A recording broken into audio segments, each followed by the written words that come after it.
ऐसा भी कई लोगों ने बोला कि आ, मध्यम वर्ग या अमीरों में कई लोग मर भी रहे हैं बीमारी से, बट जो भिखारी है रास्तों पर, उनमें से कोई भी कोरोना के कारण नहीं मरा। इसके कारण ये शायद कोई या बीमारी ही झूठी है या कोई फ्रॉड चल रहा है। तो इसमें कितना शक है, सच है?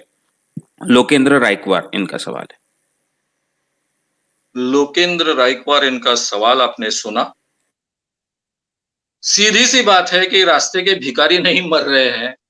ये जो हमारी मान्यता है वही गलत है।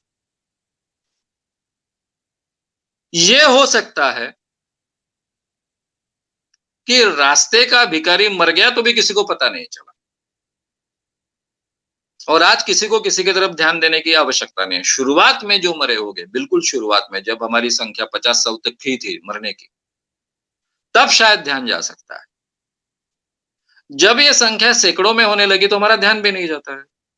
ना उसको कोई किसी हॉस्पिटल में ले जाता है, ना उसकी जांच होती है, किस कारण मरा ये भी पता नहीं होता है। ये हो सकता है। लेकिन इसमें गरीब तबके के लोगों की संख्या ज्यादा है, ये हमें सबको मालूम है। क्यों ज्यादा है उसके पीछे के कारण भी हमें मालूम है। सोशल डिस्टेंसिंग बहुत कठिन है। एक ही संडास में, लैट्रिन में सब लोगों को जाना पड़ता है। जहां सार्वजनिक पाखाने में जो सब लोग जाते हैं, वहां आदमी 10 मिनट बैठेगा, 5 मिनट बैठेगा, छींकेगा, थूकेगा। थूकने की आदत तो है हमारी हर जगह।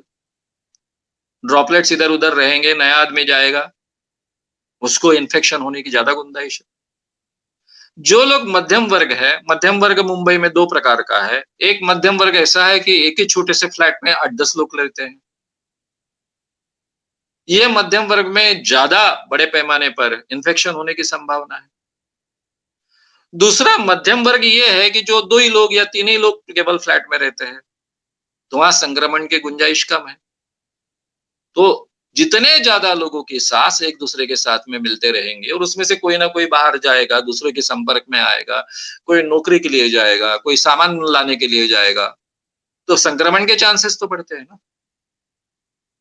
तो जिस मध्यम वर्ग में आइसोलेशन के लिए ज्यादा अवसर है और किसी इन्फेक्टेड व्यक्ति के साथ में उनका संपर्क नहीं आया, यानी थर्ड पर्सन का भी संपर्क नहीं आया कि घर का कोई तो भी गया, इन्फेक्टेड व्यक्ति से संपर्क आया, फिर वो वापस आया, घर में बाकी लोगों को इन्फेक्शन हो सकता है, क्योंकि ये तो कैरियर होता ही है ना। वो खुद उसको कोई सिम्टम नहीं रखेगा, या नहीं उसको सिम्टम हो गए। सिम्टम दिखने के लिए भी शुरुआत में 5-6 दिन लगते हैं, तब सिम्टम शुरू होते हैं। तो ये पहले 3-4 दिनों से ही परिणाम तो शुरू हुए हैं। ऑलरेडी उसके शरीर में है वायरस। वो वायरस उसके छींकने से और सांस से बाहर आ भी सकता है। प्रमाण कम रहेगा, लेकिन बाहर आ सकता है। उसका भी संक्रमण हो सकता है। इसको कुछ नहीं होगा, लेकिन बाकी लोगों को होगा, ये संभव है। वो नकारा नहीं जा सकता है। डब्ल्यूएचओ ने कहा और बाद में उसको नकारने की कोशिश नहीं की, कि कोई डब्ल्यूएचओ की काफी बातें झूठी साबित हुई, या फिर उनको बदलना पड़ा। इसलिए इस बात पर वो अड़े नहीं रहे कि असिम्प्टोमेटिक का बिल्कुल ही प्रसार नहीं होता। इस बात पर वो अड़े नहीं रहे। उन्होंने उस बात को छोड़ दिया। तो इसके दोनों मतलब है कि इसका मतलब होता भी है, कम प्रमाण में क्यों ना हो, और नहीं भी होता है।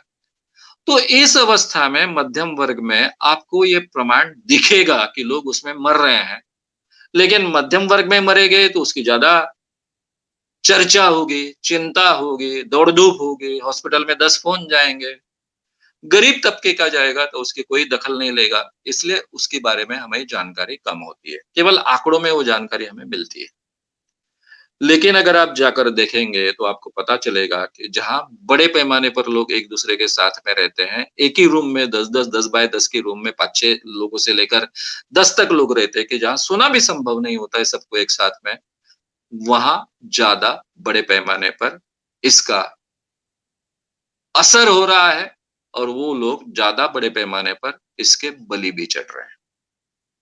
अब इसमें एक हो सकता है, और वो भी बहुत महत्व का मुद्दा है। जो लोग बहुत गरीब तबके के हैं, जो लोग बहुत ही बुरी अवस्था में रहते हैं, उनकी इम्यून सिस्टम बहुत ज़्यादा ताकतवर हो जाती है। क्योंकि वो इतने अलग-अलग प्रकार के संक्रमण से लड़ते रहते हैं, पहले ही मरे चुके होते हैं, अगर उससे बच नहीं पाए तो। अभी जो जिंदा है, वो इस सभी प्रकार, झोपड़पट्टी के बाजू में नाला बह रहा है, गंदगी आ रही है लगातार, पैर रखने के लिए ठीक से जगह नहीं है, सब आस-पास गंदगी है, उसी में वो जी रहे हैं। तो कितने अलग-अलग प्रकार के संक्रमण से वो जी रहे हैं। कितने अलग-अलग प्रकार के संक्रमण उनको होते रहते हैं, इसके बावजूद वो जिंदा है। तो उनके इम्यून सिस्टम ज़्यादा ताकतवर है। इसलिए उन पर शायद इस वायरस का परिणाम भी कम होता है। और इसलिए अगर आपने कुछ भिखारी नहीं मरे ऐसा बोला, तो ये सत्य हो सकता है।